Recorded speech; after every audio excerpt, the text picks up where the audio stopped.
வேலை செய்யும் போது நாங்கள் அந்த நேரத்தில் தகப்பனா பயங்கரமாக குடிப்பார். குடினா அவ்வளவு குடிப்பார். அவருக்கு டீமுனை வந்து 37 வயசுல இறந்துட்டார். என் வாழ்க்கையில் நடந்த உண்மையான சாட்சி. அப்போது நாங்கள் 6 பேர் பாருங்க, தகப்பனார் இன்னைக்கு இருந்து 2 பிள்ளைகள் இருந்தோம். இன்னைக்கு வீட்டு வாடகை கட்ட முடியல, சாப்பிட முடியல, பிள்ளைங்களை வந்து ஸ்கூல் ஃபீஸ் கட்ட முடியல. நாங்கள் 6 பேர் எவ்வளவு கஷ்டப்பட்டு பாருங்க. எங்க தகப்பனார் மரிக்கும் போது எனக்கு 1 வயசு.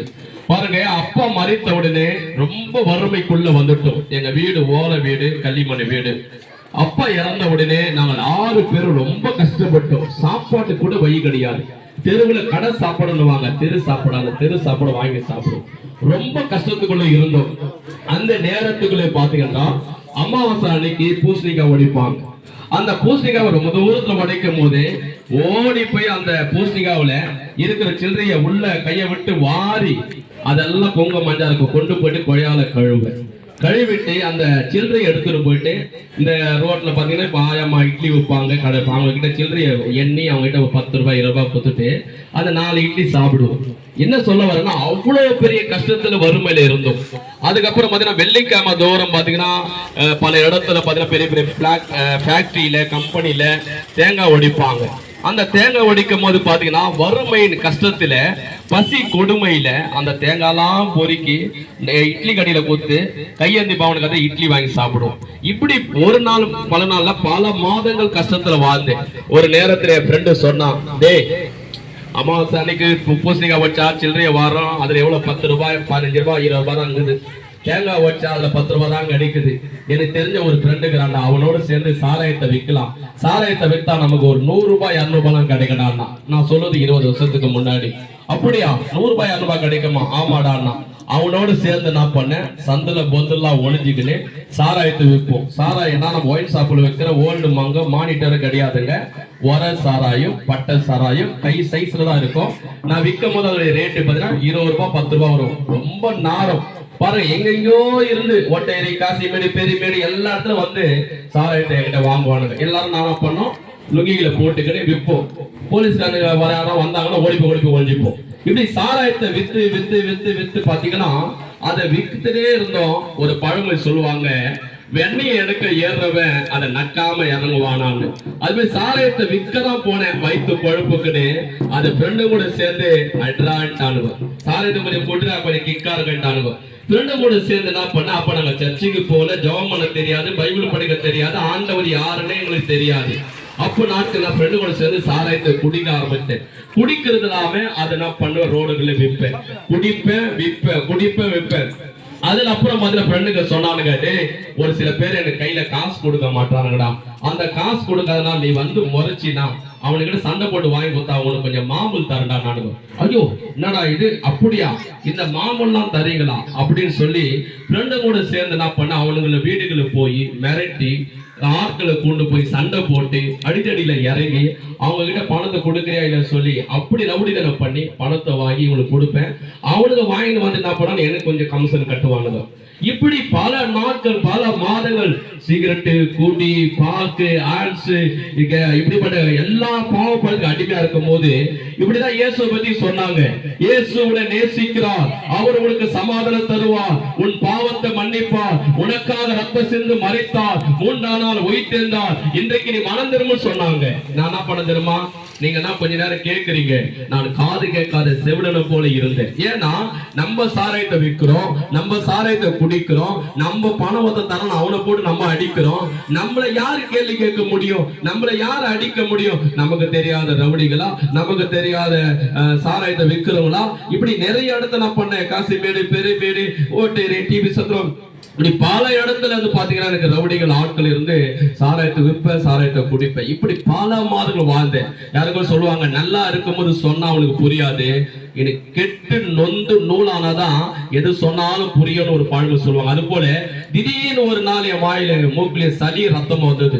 என்னடா அது மூக்கு வையா சளி வரும், கூட ரத்தமே வருது, இது என்னவா இருக்க சொல்லி பயந்தேன். அப்புறம் தான் எங்க அக்காங்களா திட்டினாங்க, இப்படியே இப்படி ரத்தம் வந்தடா, ஏன்னா அவர் டிபி ஹாஸ்பிட்டல் போய் பாடுறான், ஏதாவது உடம்பு சரியாம இருக்க போகுது, அதெல்லாம் ஒண்ணு இருக்காங்க, போய் பாடுறான். நாங்க ஹாஸ்பிட்டல்ல போய் எல்லா டெஸ்ட் எடுத்து பார்த்தா உனக்கு டிபி இருக்குப்பா, உன் பின்னாடி முதுகெலும்பெல்லாம் சளி இருக்குது, லென்ஸ் எல்லாம் போயிடுச்சு, ஒரு மர கொம்புல செதில் பிடிச்சா உள்ளதெல்லாம் எப்படி சாப்பிட்டு போல் ஆயிக்கணுமோ உன் உடம்பெல்லாம் போல் ஆயிக்கணும், இன்னும் கொஞ்ச நாள் தான் நீ வாழ்வ, அதுக்கப்புறம் நீ செத்துருவன்னு சொல்லிட்டாங்க. அப்போதான் என் இருத்துல பிடிச்சது பயமோ தீகிலும். நல்லா குடிச்சேன், நல்லா பிரியாணி சாப்பிட்டேன், பீஃப் ரைஸ் சாப்பிட்டேன், இன்னைக்கு சாராயத்தை குடிக்கிறது, பணம் சம்பாதிக்கிறது, 4 இடத்துல போய் ரவுடி தனம் பண்றது, இப்படி எல்லாம் சந்தோஷமா வாழும் போது ஆண்டவரை பத்தி கடுகளவும் கேட்கல. ஏன்னா நம்ம கிட்ட பணம் இருக்குது, நம்மள குடிக்கிறோம், நம்ம அடிக்கிறோம், இப்படி வாழலாம், நான் நம்மள கேள்வி கேட்கணும் வாழ்ந்தேன். ஆனா ஒரு நாள் எனக்கு சாவு வரும்போது, மரணம் வரும்போது ஆளு எலும்பு தோலுமானே. அந்த நேரம் பாத்தீங்கன்னா என் ஃப்ரெண்டுகளுக்கு எல்லாம் போன் பண்ணேன், மச்சான் மாமே இப்படி வியாதியில இருக்கேன்டா, கையில 10 ரூபாய் இல்லடா, இனி கஷ்டப்படுறேன்டானா. கோச்சிக்காத மாமே, கோச்சிக்காத மச்சான், எனக்கு வேலை இருக்குதுடா, எங்க வீட்டுக்கு வேலைக்கு போனடா, என் பொண்டாட்டி எனக்கு திட்டுவாங்க சொல்லி ஒரு ஃப்ரெண்டு கூட வரல. எல்லா ஃப்ரெண்டுகளுக்கும் சாராயத்தை வாங்கி வாங்கி வாங்கி கொடுப்பேன். ஆனா ஒரு வியாதி வந்தவனே, கஷ்டப்பட்டவனே ஒருத்தரும் வரல. அன்னைக்குதானா அவங்க அந்த ஓஹோ உலகனாகிதான், சொந்த பந்தம் இதான், பணம் கொடுத்தா பொருள் கொடுத்தா இனி காசு கொடுத்தாதான் வருவான், ஒன்னினால யாரும் வரமாட்டானே. அப்பதான் நான் புரிஞ்சுக்கினேன். சாவர ஸ்டேஜில் இருந்தேன், 6 மாசம் மாத்திரை போட்ட, ஊசி போட்ட, சரியாகல. எவ்வளோ ஆண்டவரை தவிர மற்ற எல்லா கடவுளையும் தேடணும், ஒரு நாளும் பரிகாரம் இல்லை, ஒரு நாளும் கொஞ்சம் கூட வியாதி சுகம் அல்ல. நாளுக்கு நாள் மெலிஞ்சி சாகர ஸ்டேஜுக்கு போனேன். அந்த நேரம் பார்த்தா இயேசு பத்தி சொன்னா, தம்பி இயேசு உன்னை நேசிக்கிறார், உன் பாவங்களுக்காக ரத்த சிந்து மரித்தார், 3ஆம் நாள் உயிர்த்தெழுந்தார், இன்றைக்கு அவர் உயிரோடு இருக்கிறார், இன்றைக்கு நீ மனம் திரும்பினாங்க. நான் என்ன சொன்ன தெரியுமா, ஐயா இயேசு யாருன்னு எனக்கு தெரியாது, நான் எப்படிப்பட்டவனும் உனக்கும் தெரியாது, பயங்கரமா குடிப்பேன், பயங்கரமா சாராயத்தை வைப்பேன், பயங்கரமா மத்தவங்களை போட்டு அடிப்பேன், சிகரெட்டு கூட்டி ஆன்சு, இப்படிதான் நான் வாழ்ந்தேன். என்ன ஏசப்பா நேசிப்பாரா? கண்டிப்பா அவளை நேசிப்பாருப்பா. இல்லையா டாக்டர் சொல்லிட்டாங்க இப்படிப்பட்ட டீம் இருக்குது, செத்து போயிடுவோம் சொல்லிட்டாங்க. இல்லப்பா, ஏசப்பா நீ உயிரோடு வாழ்வதற்காக தான் அவள் சிலுவிலே மரித்தார், இன்றைக்கு உயிரோடு இருக்கிறார். நீ மனம் திரும்பினால் நிச்சயம் உன்னை வாழ வைப்பார். நாங்க அன்றைக்கு மனம் திரும்பின இயேசுவே என்ன மன்னியோ, உங்க ரத்தத்தினாலே என்னை கழுவி சுத்திகரியும், எனக்காக சிலுவில் நீ கண்ணீர் விட்டு உயிரை கொடுத்தீர், உயிர் தேர்ந்தீர், இன்றைக்கு ஜீவனோடு இருக்கிறீர், என்ன மன்னிங்க. எவ்வளவு சாராயத்தை குடிச்சேன், எவ்வளவு பேருக்கு சாராயத்தை வாங்கி கொடுத்து குடும்பத்தை அழிச்சேன், என்ன மன்னிச்சிடுங்க ஆண்டவரே. இனிமே நான் குடிக்க மாட்டேன், இனிமே சாராயத்தை விற்க மாட்டேன், என்ன சாவ கூடாது, செத்து நரகத்துக்கு போக கூடாது, அந்த நரகத்துல போனா யாரும் என்ன காப்பாற்ற மாட்டாங்க, இந்த ஒரு விஷயம் என்ன மன்னிச்சிருங்க இயேசுவே சொல்லி ஜெபம் பண்ணேன். தொடர்ந்து சர்ச்சுக்கு போனேன், தொடர்ந்து பைபிள் படிச்சேன், டீபுடே நல்லா ஆயிடுச்சு, குடிப்பகுதியில் விடுதலை கட்சிது. எல்லாம் எங்க அக்காவுக்கு 2 அக்காங்களுக்கு பிள்ளை சொல்லி செய்வனை சேர்த்தாங்க. அந்த செய்வனத்தெல்லாம் ஆண்டவர் உடைத்தாரு, குடும்பத்துல சமாதானம் கொடுத்தாரு, நிம்மதியை கொடுத்தாரு. 6 பேர் திருமணம் ஆச்சு, 1 ரூபாய் கடன் இல்ல. இன்னைக்கு ஆண்டவரா இயேசு கிறிஸ்து நல்லா வைத்து இருக்கிறாரு. நாங்கள் பெற்ற நன்மையை தான் இன்றைக்கு உங்கள் மத்தியில் சொல்லுகிறோம். அன்பான சகோதர சகோதரிகளே, இந்த இயேசு கிறிஸ்து கிறிஸ்துவர்களாகிய எங்களுக்கு மட்டும் அல்ல, இந்த பூமியில பிறந்திருக்கிற எல்லா மனிதனுக்காக கல்வாரி சிலுவையிலே அவர் அடிக்கப்பட்டு நொறுக்கப்பட்டு ரத்த சிந்தி உனக்காக கண்ணீர் விட்டு உனக்காக ரத்த சிந்தி உனக்காக மரித்து உனக்காக உயிர்த்தெழுந்து இன்றைக்கு உங்கள் மத்தியிலே ஜீவனோடு உயிரோடு இருக்கிறார். இந்த வார்த்தை மூலமாக நீ எங்க உட்கார்ந்து கேட்டாலும் உன்னோடு பேசுகிறார். இன்னைக்கு என்னோட இயேசுவுக்கு நான் மனம் திரும்பினேன், என்னுடைய குடி பழக்கத்திலிருந்து விடுதலை கொடுத்தார், சாபத்திலிருந்து விடுதலை கொடுத்தார், மரணத்திலிருந்து உயிரை கொடுத்தார், வியாதியிலிருந்து சுகம் கொடுத்தார். இன்றைக்கு ஒரு தருணம் ஆண்டவர் உன்னோடு பேசுறார். நீ எங்க உட்கார்ந்து கேட்டாலும் கிறிஸ்துவில் மட்டும் இயேசு தெய்வம் அல்ல, எல்லாரையும் படைத்தவர் இவர்தான், எல்லாரையும் நேசிக்கிறவர், எல்லாருக்காக ரத்த சிந்தினவர், எல்லார் மேல் அன்பு வைத்தவர் இந்த இயேசு கிறிஸ்து.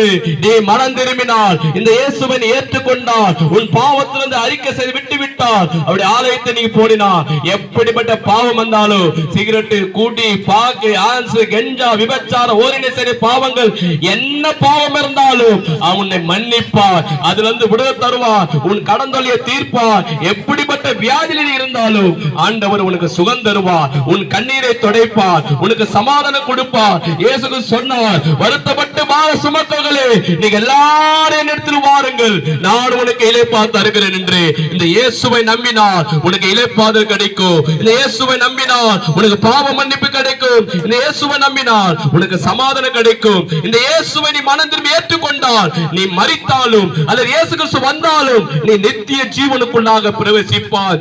அன்பானவர்களே, இந்த இயேசு கிறிஸ்து சொல்லி இருக்கிறார், 1000 பரிசுத்தவான்களோடு தேவதூதரோடு இந்த பூமிக்கு சீக்கிரமாகவே சீக்கிரமாகவே சீக்கிரமாகவே அவர் வரப்போகிறார். யாரெல்லாம் மனம் திரும்பி இயேசுவை ஏற்றுக்கொண்டு அவருடைய ஆலயத்துக்கு போய் பாவத்தை விட்டு விட்டு வாழ்கிறார்களோ அவருடைய வருகையிலே நித்திய ஜீவனை இயேசு கிறிஸ்து தருவார். இந்த இயேசு எனக்கு வேண்டாம், எனக்கு இயேசுவை மறுதலித்து மனம் போன போக்கிலே பாவ வாழ்க்கையிலே நீ வாழ்ந்து கொண்டே இருந்தால் மரணம் ஒரு நாள் நிச்சயம்.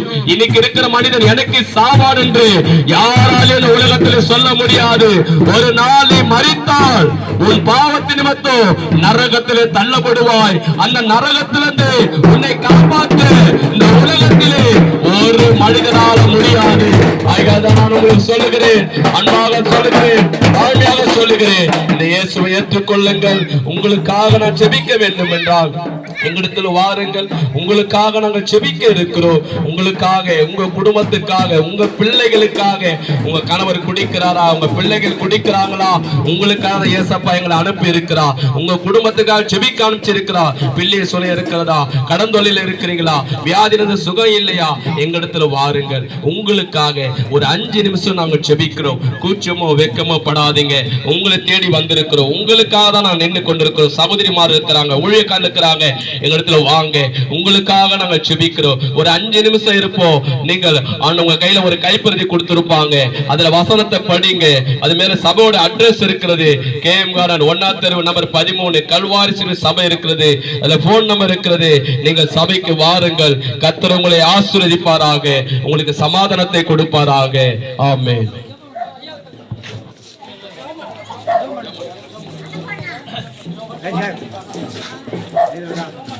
ஸ்தோத்திரம் அப்பா, கர்த்தருடைய பரிசுத்த நாமத்துக்கு ஸ்தோத்திரம்.